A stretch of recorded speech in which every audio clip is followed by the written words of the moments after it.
હાલો ઉગાડેલા મગ બનાવીએ. 3 પાવડા તેલ મૂક્યું. આમાં રાઈ જીરું નાખશું. રાઈ જીરું આવી ગયું છે. હિંગ નાખશું, લસણ નાખશું, કાંદા નાખશું,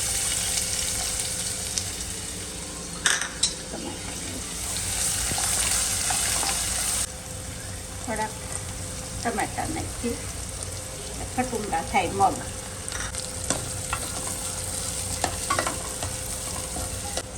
નિમક નાખશું, હળદર નાખશું, ધાણા જીરું નાખશું. આ પકડી ગયું છે. હવે મગ નાખશું. આ ઉગાડેલા મગ છે, આપણે મગ નાખી દઈએ. ઉગાડેલા મગનું શાક કેમ બા? હા, મગનું શાક બહુ ગુણદાર. મગ ગુણદાર એટલે એકેય શાક ગુણદાર નથી ને એમાં ઉગાડેલા છે એટલે ઓર મજા આવે ખાવાની. મસ્ત લાગે કેમ? મસ્ત લાગે.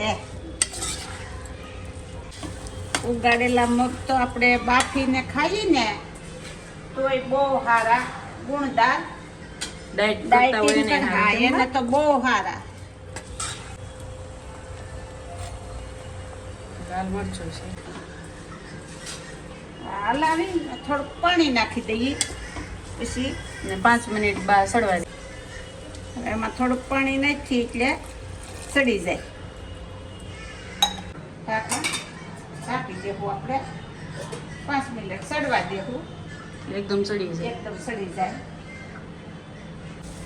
જુઓ આપણું શાક મગ સડી ગયા છે. હા, જુઓ મસ્ત બની ગયું.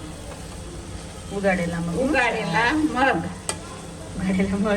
ઉગાડેલા મગ જુઓ સડી. આપણું શાક થઈ ગયું છે. હવે આમાં લીંબુ નાખશું ને ધાણા નાખશું.